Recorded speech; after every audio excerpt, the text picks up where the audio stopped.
बिहार में गिर रहे पुल पुलिया की चर्चा हर किसी की जुबान पर है, क्योंकि बिहार में आए रोज पुल पुलिया और सड़क टूट रहे हैं। ताजा मामला बख्तियारपुर ताजपुर फ्लाईओवर का है। इस हादसे के बाद जहां एक तरफ सत्ता पक्ष खुद को बचाने और विपक्ष को गलियाने में लगा हुआ है, वहीं बिहार की जनता असमंजस में है। पथ निर्माण मंत्री विजय सिन्हा अपने विभाग के बचाव में उतरे, लेकिन हद तो इस बात की है कि वो भ्रष्ट अधिकारी और ठेकेदार पर नहीं, बल्कि विपक्ष पर राजनीति का आरोप लगा रहे हैं। सुनिए विजय सिन्हा ने क्या कहा। शोर मचाए शोर कहावत को चरितार्थ कर रहे हैं नेता प्रतिपक्ष तेजस्वी यादव जी। सरकार की तत्परता से विपक्ष के कलेजे पर सांप लूट रहा है। पथ पुल निर्माण में गुणवत्ता एवं समय सीमा से कोई समझौता नहीं करेगी सरकार, ये संकल्प है। ताजपुर बख्तियारपुर मेव पुल और स्पैन गिरने का नहीं, बल्कि बियरिंग बदलाव के क्रम में गटर के गिरने का मामला है। और ये लोग इन्हीं के पीरियड 2023 में नया एग्रीमेंट बना था, फिर से जो पुराना एग्रीमेंट 2011 से शुरू हुआ था वो रद्द हुआ था। उस समय ये मंत्री थे, इनको 5-5 विभाग था, फुर्सत नहीं मिलता था। बिहार से बाहर के एक इनके PAPS थे, वो सारे विभाग चलाते थे, तो इनको जानकारी नहीं है।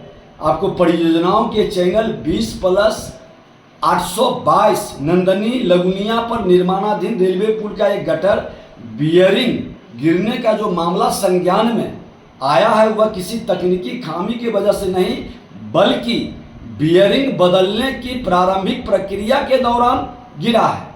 8 साल पहले से शुरू हुआ है। और मैं बता दूं कि परियोजना पर संवेदक द्वारा धीमी गति से काम करने को लेकर के 2020 में उसको रद्द कर दिया गया था, जो चलकर राज्य सरकार की पहल पर 10/1/2023 को पूरक इकरारनामा संपादित यही नेता प्रतिपक्ष तेजस्वी यादव किए थे। जवाब दें, ये संदर्भित रेलवे ऊपरी पुल का गटर इकरारनामा रद्द होने के पूर्व ही कास्ट कर डाले गए थे, लेकिन डैक स्लैब कास्ट नहीं हो पाने के कारण खुले वातावरण के प्रभाव से बियरिंग में जंग लगने की बात कंडीशन सर्वे के दौरान संज्ञान में आई थी। विगत दिनों जंग से प्रभावित बियरिंग को बदलने की प्रक्रिया की कार्रवाई शुरू की गई थी, जिसके कारण दाहिनी ओर का एक गटर उलट गया। नेता प्रतिपक्ष पुल और स्पैन गिरने का मामला ये नहीं है, बल्कि ये बियरिंग बदलने के क्रम में एक गटर गिरने का मामला है, जिसमें न जान माल की कोई क्षति हुई है। और चूंकि बियरिंग में बदलाव का आर्थिक व्यय भी संवेदक द्वारा ही किया जा रहा है, लिहाजा सरकार पर कोई आंतरिक आर्थिक भार नहीं होने जा रहा है। घटना के तुरंत बाद हमारे BSRDC के शीर्ष पदाधिकारी द्वारा निरीक्षण भी किया गया, और जो यह बताया है कि ये ससमय गुणवत्तापूर्ण पथ निर्माण सुनिश्चित करने का संकल्प लिया है। हम छोटी छोटी घटनाओं पर गंभीरता से लेते हैं, त्वरित संज्ञान लेकर कार्रवाई करते हैं, लेकिन सरकार को एक्शन में देखकर चंद लोगों को कलेजे पर सांप लूट रहा है।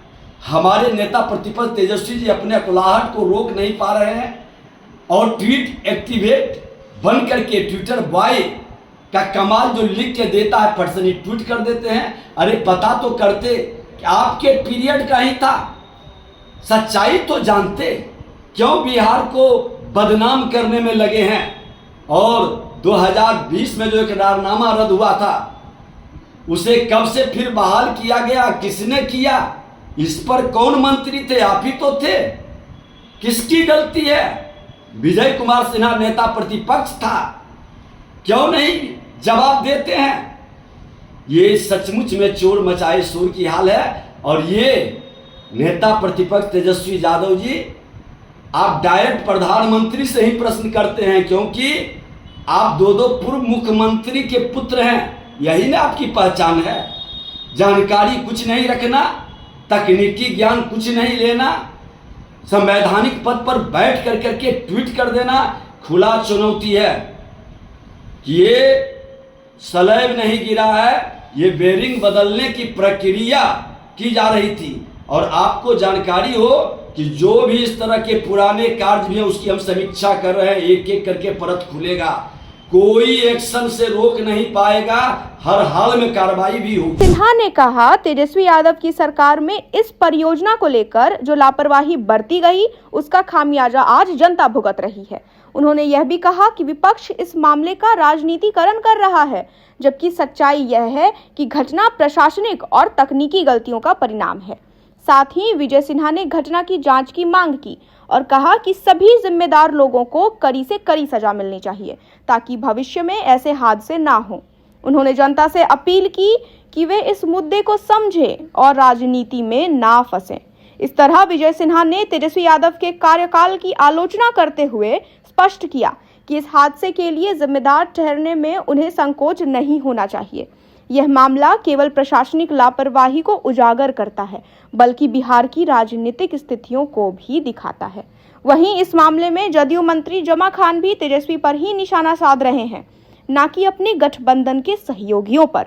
सुनिए क्या कहा जमा खान ने। आपको मालूम होगा बात ऐसी बातें वो भी करते हैं, जानकारी भी नहीं होती है। ये भी कंस्ट्रक्शन चल रहा था, काम चल रहा था, उसमें जो हुआ है अभी काम चल ही रहा है, उसमें वो ठीक ठाक हो जाएगा। क्या मतलब, ये भी मतलब है? उनको तो कुछ मिल नहीं रहा है। वो तो जानते हैं कि बिहार के अंदर इस बार सफाया उनका हो चुका है। ये हवड़ाए हुए हैं, एक प्राइवेट कंपनी बनाकर बिहार को लूटना चाहते थे। वो जनता समझ चुकी है, जनता 25 में उनको जवाब भी देगी। मंत्री जमा खान ने कहा कि काम अभी चल रहा है। उनका बयान इस बात की ओर इशारा करता है कि निर्माण कार्य अभी अधूरा है और दुर्घटना के बावजूद प्रोजेक्ट का काम जारी रहेगा। जो भी हो, राजनीति अपने जगह और आरोप प्रत्यारोप अपने जगह, लेकिन जनता की खून पसीने की कमाई को इस तरह टूटते बिखरते बर्बाद होते देखना अच्छा नहीं लग रहा। आगे की जानकारी के लिए बने रहें न्यूज़ स्टैंड के साथ। धन्यवाद।